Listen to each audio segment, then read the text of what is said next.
Isso é uma. Hoje as três profissões mais criticadas no Brasil são o quê? Os policiais, os políticos e os pastores. Sim, Nessa década aconteceu um fato lá no Espírito Santo Brasil de que a polícia militar ia entrar em greve e à noite, no apagar das luzes, a população se manifestar. As pessoas saíam para saquear alimento, eletrodoméstico, comércio, roupas. E pegaram a imagem de uma pessoa, essa imagem foi para a televisão, depois descobriram que era um pastor, querido. Pastor com freezer no ombro, roubando uma casa de eletrodoméstico, levando um freezer. Aí você imagina como é que você vai explicar na sua congregação a palavra de Deus, você roubando, entendeu? E diz a palavra assim, ai daquele que vem os escândalos. Nós temos que nos guardar, nos proteger. Aquele que está de pé, cuide para que não caia. Eu não posso também tripudiar quem caiu, quem vacilou, porque nós que estamos de pé, nós temos que ter um cuidado até dobrado para que não sejamos o próximo também. Sim, com certeza. A gente estava falando isso hoje na escola, né? A gente teve um mini culto. Gabriel, que está vendo essa live, quando ele vê isso aí, Deus abençoa, uma bênção. E ele estava falando sobre essa questão mesmo, porque estava falando sobre a parábola das 10 virgens. Realmente, a gente está vivendo um tempo muito similar, porque cada vez mais a gente vê pessoas despreparadas e que querem pegar o azeite daqueles que estão preparados, mas a porta já se fechou. E muitos vão dizer, Senhor, Senhor, mas eu fiz, mas eu fazia, eu expulsei, eu preguei, mas não foram de fato cristãos. Querendo assim, para bater um pouquinho mais, já que a gente já está batendo mesmo. Que eu falei para meus filhos assim, falam assim, pai, mãe, mas ele está me batendo. Eu falei assim, meu filho, meu pai me bateu. Minha é vingança, diz o Senhor dos Exércitos. Minha vez agora. Minha vez agora. Querido, vamos espancar um pouquinho aqui agora. Domingo eu estava falando na igreja sobre pregadores que cobram $4.500 para vir na igreja, $3.500, $1.000 e poucos. Eles são bandidos. Mas, pastor, vive do salário. Isso não é salário, isso é roubo. E pastor que paga esse tipo de valores a pastores para vir na sua igreja são bandidos também. Vamos falar o português bem claro, que a gente está no podcast, você vai ter uma grande visualização, uma grande repercussão. Nessa hora nós temos que ser muito duro, a gente não pode ser suave. Nós temos que proteger o evangelho. De graça nós recebemos, de graça nós damos. Aí você pode pensar, mas pastor, o obreiro é digno do salário dele. Até o boi que debulha, ele tinha um salário, por quê? Havia uma lavoura que foi plantada. Tem gente que não plantou nada e está comendo. Sim. A própria igreja de Tessalônica, o que acontecia? Eles estavam esperando a volta de Cristo, venderam as casas, um já estava vivendo de favor do outro, porque tinha vendido tudo, já não trabalhava, e o apóstolo Paulo chamou a atenção, quem não trabalha que não coma. E a igreja de Beré, que estava ali vendo aquela situação, recebeu o mesmo elogio, só que a igreja de Tessalônica, o que acontecia?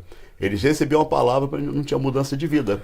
Já de Beré, o que acontecia? Recebia a palavra, pesquisava a palavra, ia nas escrituras, apesar que não tinha nem os evangelhos, nem as cartas de Paulo, ia no Velho Testamento, lia tudo confirmado na palavra do Senhor. Hoje a igreja está perecendo falta de conhecimento, como diz o profeta Oséias 4:6. O meu povo tem sido desintegrado, vencido, por falta de conhecimento.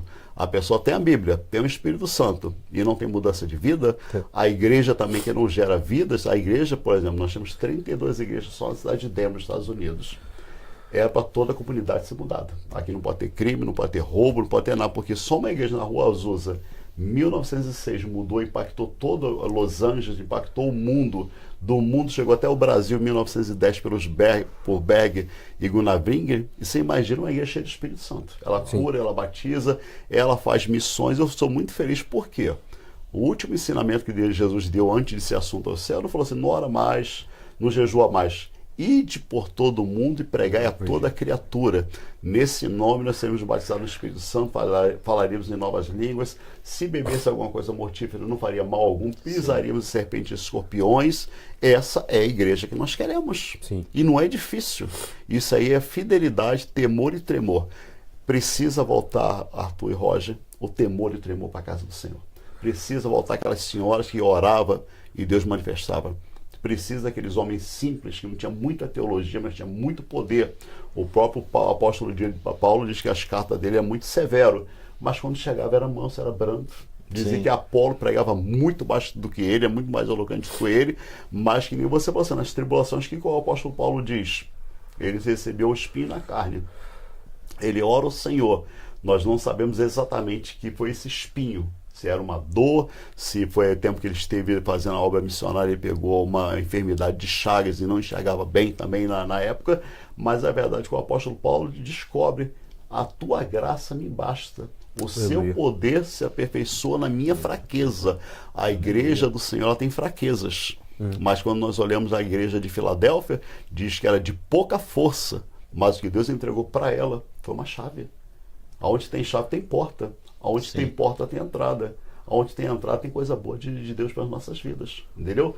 Na década de 80 a igreja só falava de uma coisa: arrebatamento, arrebatamento, arrebatamento. Jesus está voltando. 90 em diante entrou a teologia da prosperidade. Isso arrebentou com a igreja. Hoje, ser abençoado, você tem que ter vários casos: um bom trabalho, uma boa casa, uma boa roupa, um bom trabalho. Prosperidade é ausência, querido. Você tem comida, você tem vestimenta, você tem uma moradia, já está muito bom. Se nós olhamos para a igreja de Moçambique, onde nós temos obra missionária, tem imagens que eu não coloco nem na nossa igreja para não criar uma comoção das pessoas.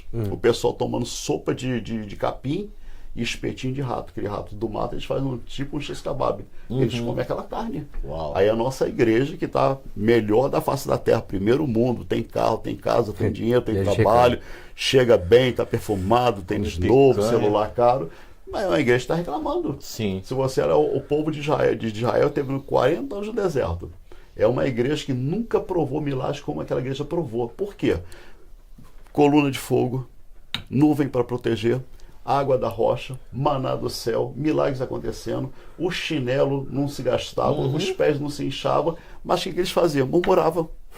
É a exata igreja de Laodiceia. Tem de tudo, tem colírio, tem unguento, tem roupa, tem riqueza, mas só não tem Jesus Cristo, só não tem Deus dentro dela. Não tem nada, né? Não tem nada dela. Exatamente.